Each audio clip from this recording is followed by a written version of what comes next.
Hello everyone! Ahead of its November 24 world premiere, the third-generation Porsche Panamera reveals its thoroughly modernized interior that takes a page from the Taycan's book. Much like the all-electric sedan, the sporty liftback has few conventional controls since most functions are accessed through the screens or the touch-sensitive keys mounted on the center console.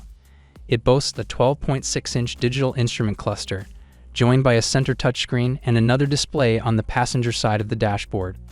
The center console incorporates electrically adjustable air vents and a storage area that can hold more stuff than before. In the back, Porsche has installed another touchscreen allowing rear occupants to access a variety of settings, including media, navigation, and ambient lighting.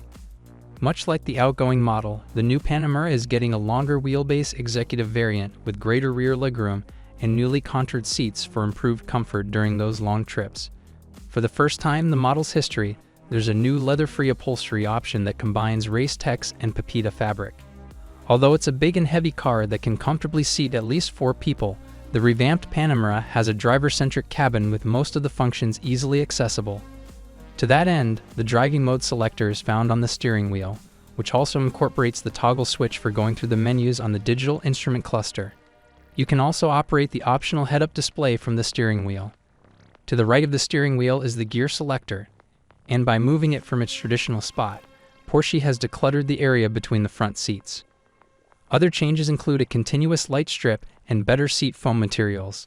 Hopefully, there will be an option to replace the glossy black surfaces with something that's less of a fingerprint magnet, as it only looks good in official images. When we drove a prototype of the new Panamera back in August, we asked Porsche about whether there would be a more practical wagon version again. It's not looking good, as someone from the Zuffenhausen crew said. Few customers have purchased the outgoing model as a sport/cross turismo.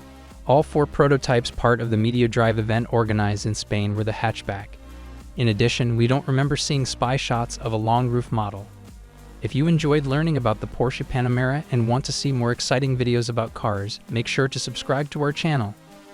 We've got a lot of great content coming your way, including in-depth reviews, first looks, and test drives of the latest and greatest vehicles on the market.